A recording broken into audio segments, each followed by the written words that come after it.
ना सहारा कंपनी के साथ है। मैं ये मानता हूं कि उनके साथ अन्याय हुआ, लेकिन अन्याय को दुरुस्त करने के लिए उन्हीं को आगे आना पड़ेगा, कोई दूसरा नहीं करेगा। 12 वर्ष हो गए हैं। अगर आप यही सोच रहे हैं कि यही करते करते करते करते और वक्त काट लेंगे, तो निवेशक तो चौराहे पर है, निवेशक के पास कोई ऑप्शन नहीं है। इसलिए आपको प्रबंधन से, क्या आपको सबको मिलकर के प्रबंधन से बात करनी चाहिए और सरकार के ऊपर दबाव बनाना चाहिए कि 15,000 करोड़ रुपए, 5,000 करोड़ का जो झुंझुना है, ये पोर्टल है, पोर्टल नाकाफी है, पोर्टल से कुछ नहीं होगा। और पोर्टल से भुगतान के लिए तो आपने 31 दिसंबर 2025 ऑलरेडी मांग लिया, ये कुछ नहीं हो पाएगा, आपको तरीका बदलना पड़ेगा। इसीलिए निवेशक और सहारा प्रबंधन दोनों मिलकर के सरकार पर दबाव डाले कि आप मुझे रिलीफ दीजिए, और सरकार, सहारा प्रबंधन अपना स्थिति स्पष्ट करे, उनके मालिक कौन हैं, कैसे वो ऑपरेट कर रहे हैं, क्या कर रहे हैं, कुछ भी पब्लिक डोमेन में नहीं है। और आप सब चीज को उठा करके अब ये सूचना मिल रही है कि वो सुप्रीम कोर्ट पर डाले जा रहा है कि सुप्रीम कोर्ट करेगा। सरकार भी सुप्रीम कोर्ट पर कहती है, सरकार सुप्रीम कोर्ट देख रही है। अरे सुप्रीम कोर्ट क्या देख रही है? 15 लाख रुपया एक जज साहब उठा रहे हैं पर मंथ, वो तो लंबा खींचते रहेंगे।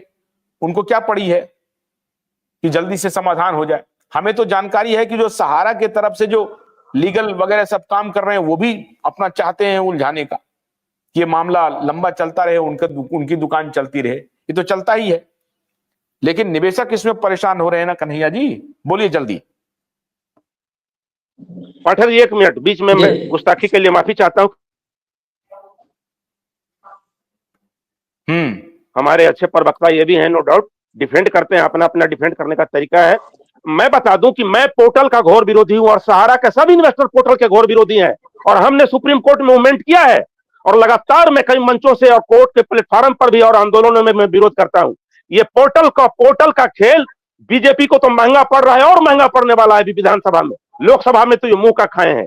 पोर्टल नहीं खेलना चाहिए। अमित शाह को एज ए सहकारिता मंत्री सिर्फ एक आदेश पास करना चाहिए, CRCS, the regulatory body, and mister Amit Shah is a cooperative minister. तो एज ए कोऑपरेटिव मिनिस्टर उनको एक आदेश पास करना चाहिए ऑफिस के लेटर पैड से कि जो भी सहारा का इन्वेस्टर है, वो चाहे 10,000 वाला हो, 5,000 वाला हो, चाहे 5,000 करोड़ वाला हो इन्वेस्टर सोसाइटी का, वो सबको CRCS अपनी पूरी रेगुलेटरी बॉडी ताकत लगा दे, जितनी आइडिया है, टेक्नोलॉजी है, लगा दे, और 100% भुगतान अपने निगरानी में करे। अब ये देखना होगा कि CRCS अपने ऑफिस से करती है कि सहारा के ऑफिसों से करवाती है, अपने पर्सन को भेज करके। ये होना चाहिए, 100% पेमेंट होना चाहिए सभी पॉलिसियों का। लेकिन हम 10,000 भी देंगे, 1 लाख तक देने की बात की थी, 50,000, पहले 10,000 तक देने की बात इस अमित शाह ने किया। उसके बाद अब जब ये इलेक्शन, जब लोकसभा के इलेक्शन में जब हारने लगे, तीसरा चौथा राउंड का इलेक्शन आया, तो इन्होंने कह दिया 1 लाख से 5 लाख देंगे। फिर अब ये 50,000। अरे अमित शाह को अपना घर बेच करके देना पड़ रहा है कि नरेंद्र मोदी को अपना किडनी बेच करके देना पड़ रहा है? वो निवेशक का पैसा था, ना तो सुब्रत राय की बपौती थी, और ना हम जैसे किसी एजेंट के बाप के पैसा था। वो मैं खुद को भी गाली दे रहा हूं, दूसरे को भी मैं टारगेट कर रहा हूं। वो निवेशक का पैसा था।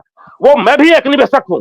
हमने अपनी पूरी जिंदगी की गाढ़ी कमाई झोंक दी। हमारे पिता सुपरिटेंडिंग इंजीनियर थे इरिगेशन विभाग में, उन्होंने जितने पैसे दिए सब मैंने आंख बंद करके पागलपन में झोंक दिया। वो जैसे कि सड़क पे जुआ खेलता है ना 3-10 लोग, ये ताश के नीचे उलट दोगे तो 1 का 2 मिलेगा, 2 का 5 मिलेगा।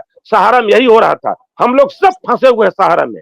हम सब मुक्ति चाहते हैं, लेकिन परेशान है, कुछ लोग मुक्ति चाहने के चक्कर में सुसाइड कर दे रहे हैं, कुछ टेंशन से ब्रेन हेमरेज किसी का हो जा रहा है, किसी का हार्ट अटैक हो जा रहा है। सहारा के कई स्टाफों की बहुत बुरी दशा है।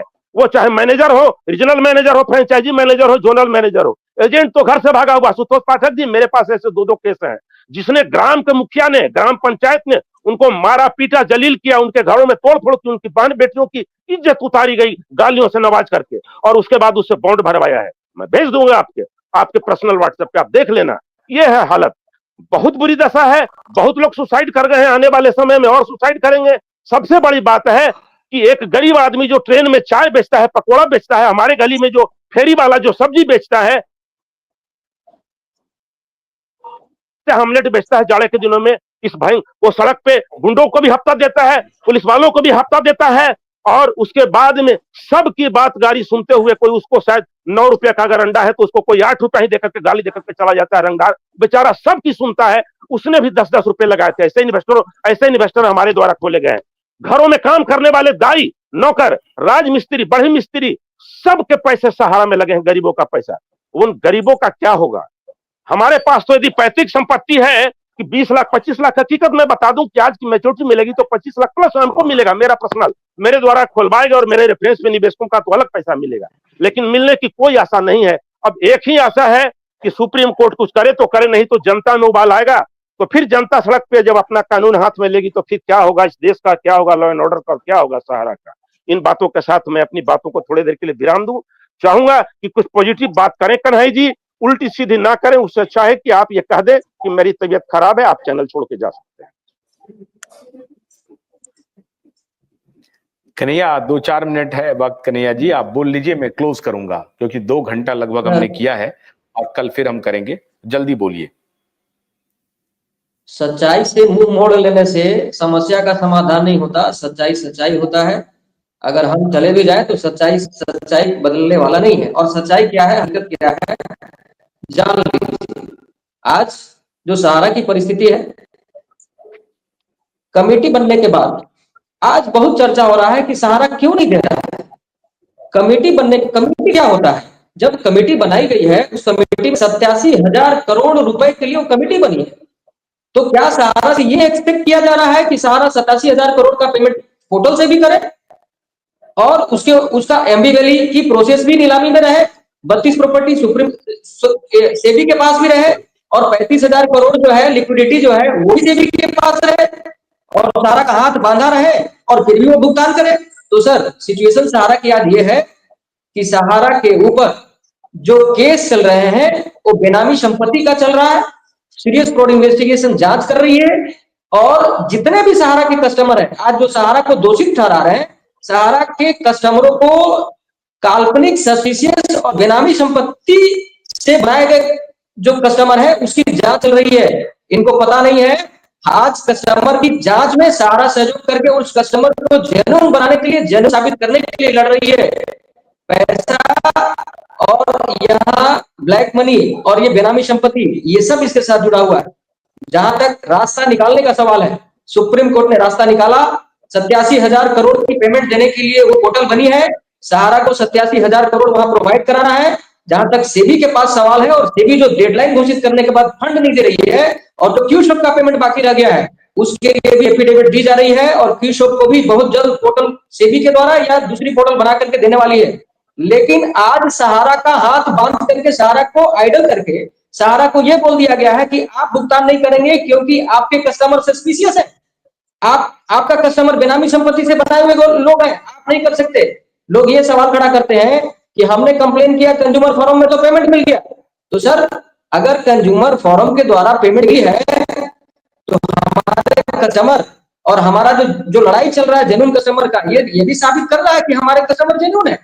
तो हम आज नहीं तो कल जीतेंगे। सहारा की मजबूरी यह है कि सहारा के ऊपर जो कार्रवाई चल रही है, हाथ बांध करके रखा गया है और भुगतान के लिए पोर्टल बनाई गई है, वो हकीकत है और वहां 87,000 करोड़ सहारा को देना है। अब आप आकलन करिए कि सहारा भुगतान कैसे करे, कहां से करे। कन्हैया साहब जी चलते चलते मेरे भी सवाल का जवाब देते जाइए। आशुतोष जी, मैं कन्हैया साहब ने एक गलती बोली है सर। एक मिनट कन्हैया साहब ने एक गलत बात बोला। छोटा सा मेरा प्रश्न है, उसके बाद में आप सवाल कर देना। अभी आपने कहा कि 87,000 करोड़ रुपए पोर्टल से ही मिलना है और वहीं से भुगतान मिलना संभव है। चलो मान भी लिया आपकी बात, तो पोर्टल पर सबसे बड़ी जो दिक्कत आ रही है वो है मल्टीपल मेंबरशिप की। संस्था ने एक ही व्यक्ति की 3 या 4 मेंबरशिप जो इश्यू की है और वो ही मेंबरशिप मल्टीपल मेंबरशिप को लेकर सीआरसीएस पर बहुत बड़ी दिक्कत आ रही है। इसको लेकर क्या कहेंगे कन्हैया साहब जी, इस पर थोड़ा प्रकाश डालिए। सर अभी भी अधूरी जानकारी है आप लोगों के पास। 29 मार्च 2023 तक के इन्वेस्टेड अमाउंट के लिए कमेटी बने है और उस पर 87,000 करोड़ की देनदारी है और वो 87,000 करोड़ की पेमेंट वहीं से होगी। और जहां तक डिफिशियंसी का सवाल है तो सर जी कस्टमर सस्पिशियस है, कस्टमर ही सस्पिशियस है और उसी की चल रही है। डिफिशियंसी कौन कर रहा है? सहारा ने मार्च 2023 तक के सारे डॉक्यूमेंट प्रोवाइड करा दिए हैं सीआरसीएस को। पता लगा लीजिए डिफिशियंसी कौन कर रहा है। जब आपके ऊपर ही प्रश्न चिन्ह है कि कस्टमर सस्पिशियस है और सहारा के ऊपर प्रश्न चिन्ह है कि बेनामी संपत्ति है, तो आप इस चीज से आकलन लगा सकते हैं कि क्या क्या चल रहा है, ये किस चल रही है। अरे मल्टीपल मेंबरशिप की बात बताइए ना, मल्टीपल मेंबरशिप की बात बताइए, एक से ज्यादा मेंबरशिप का। कल 2 बजे मुलाकात करते हैं, कल 2 बजे, सारे कल 2 बजे सारे जो कुछ हो रहा है सीआरसीएस का सवाल है, सहारा का सवाल नहीं है। ठीक है, कल जो 2 कुछ बजे भी हो रहा है वो सीआरसीएस करवा रहा है, सहारा कुछ नहीं करवा रहा है। सहारा मजबूर है, उसका पैर हाथ बांधा हुआ है और आप उसी के ऊपर दोषारोपण कर रहे हैं कि सहारा डिफिशियंसी करवा रहा है। कल बात करते हैं ना, कुछ तो सोचिए सहारा के बारे में। मेरे पास है सहारा वेरिफिकेशन मेरी बात का सवाल नहीं।